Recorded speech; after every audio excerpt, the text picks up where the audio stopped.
안녕하세요. 취미로 철학하는 남자입니다. 이번 시간에는 향연 아가톤의 입장을 살펴보도록 하겠는데요. 아가톤 같은 경우는 에로스의 정체를 밝히면서 에로스가 아름답고 내적으로도 훌륭한 존재다라고 얘기를 하게 됩니다. 아가톤의 입장을 좀 더 자세히 살펴보면요.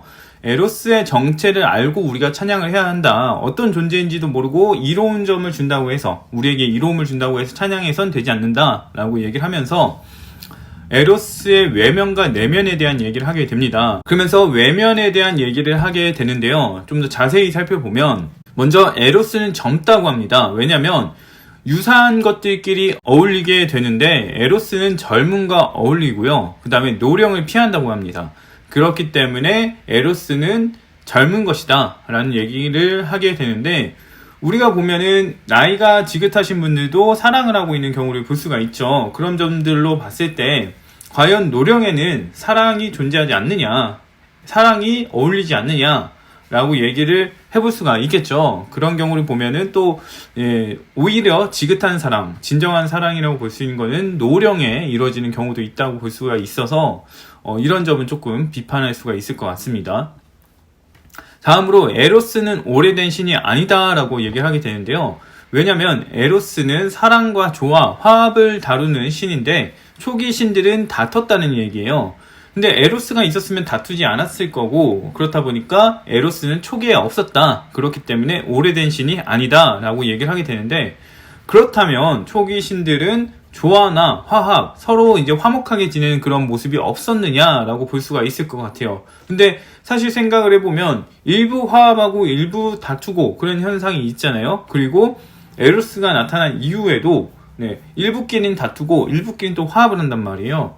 그런 점들로 봤을 때 에로스가 있으면 다투지 않는다, 이런 것도 말이 안 되고, 그 다음에 초기 신들은 다투기만 한 것도 아니기 때문에 조금은 이상하다라고 볼 수가 있을 것 같습니다.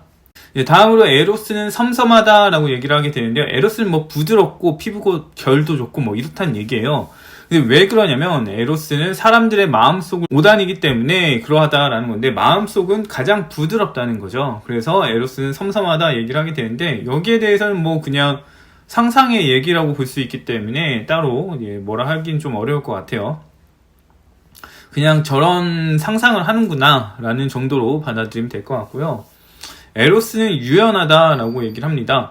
왜 유연하냐면 에로스는 어떤 사람의 영혼에도 자리를 할 수 있기 때문인 거죠. 이 말을 보면 이거는 어느 정도의 알맞은 얘기다라고 볼 수가 있는 게, 이제 모든 사람은 사랑에 빠질 가능성이 있고, 그렇기 때문에 그런 점으로 봤을 때는 이렇게 말해도 좀 무방하다 이렇게 보입니다. 그리고 에로스는 우아하다라고 얘기를 하게 되는데, 꼴사나움하고 전쟁을 하고 꽃들 사이에서 지내기 때문에 에로스는 우아하다라고 얘기를 하는 거예요. 근데 꽃들 사이에서 지낸다고 해서 그게 과연 우아한 것인지 그건 좀 알기가 어려울 것 같아요. 단순히 꽃들 사이에서 어떤 사람이 지낸다고 해서 그 사람을 우아한 존재로 보진 않잖아요. 우아해 보일지라도 실제로는 우아하지 않을 수도 있고요. 그렇다 보니까 이런 입장은 조금 모호하다라고 볼 수가 있을 것 같습니다.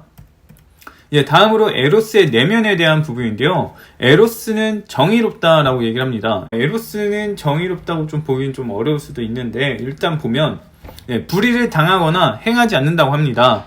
그리고 강제하거나 강제당하지도 않는다는 거죠. 그래서 강제로 사랑하라고 요구한다 해서 이 사람이 강제되지도 않고, 누군가 나한테 날 사랑해라 라고 한다 해도 그게 강제로 되지 않는다는 거예요. 그렇기 때문에 어느 정도 맞는 얘기라고 볼 수 있고, 그 다음에 누구든 간에 사랑에 빠지면 그 사랑에게 자진해서 봉사한다, 사랑을 위해서 노력하게 된다 라는 얘기를 하는데, 이것도 어느 정도 맞는 얘기죠.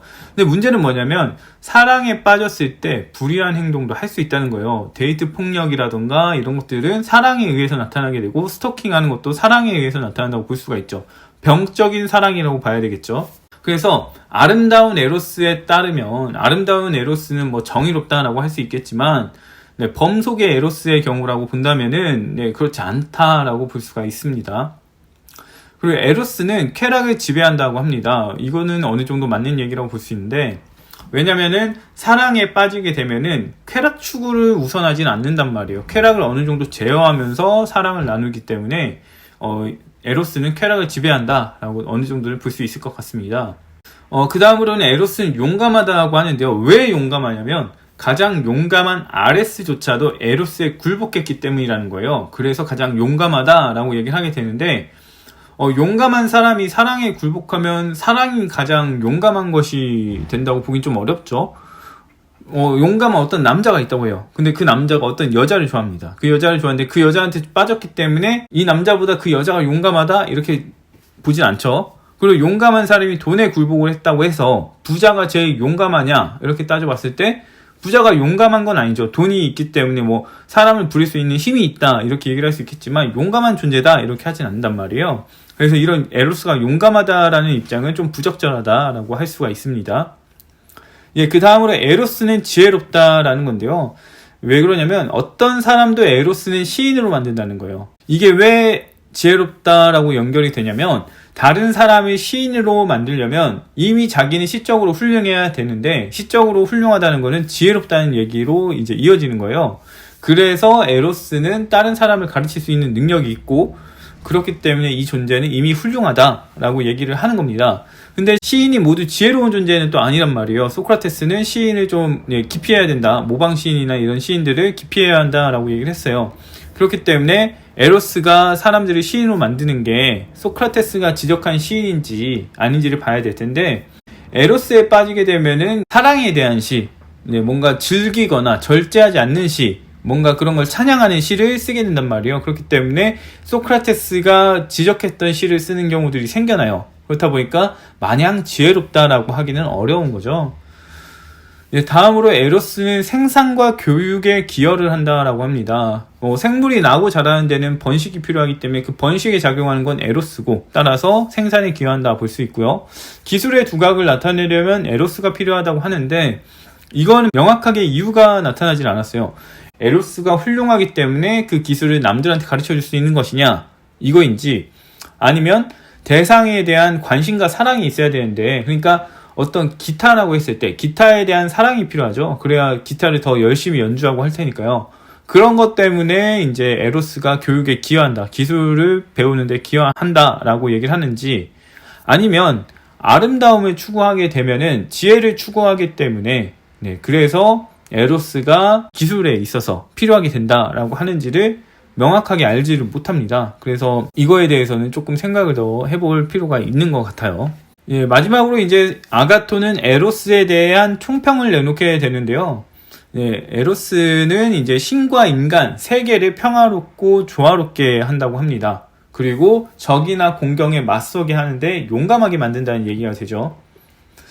이렇게 이제 우리가 사랑에 빠지게 되면 사랑을 놓게 되면 우리가 어떤 행동을 해야 되는지 어떻게 관계를 해야 하는지에 대한 방향을 제시를 해주기 때문에 우리가 나아갈 방향을 알려준다 라고 이렇게 정리를 합니다. 그래서 결론적으로 보면 뭐냐, 에로스는 우리를 이끄는 훌륭한 인도자다, 우리의 훌륭한 인도자다 이렇게 얘기를 할 수가 있고 그렇기 때문에 우리는 이런 인도자를 찬양해야 한다라는 입장에 놓이게 됩니다. 아가톤의 입장에 대해서는 여기까지가 끝이고요. 다음에는 소크라테스의 입장을 살펴보도록 하겠습니다.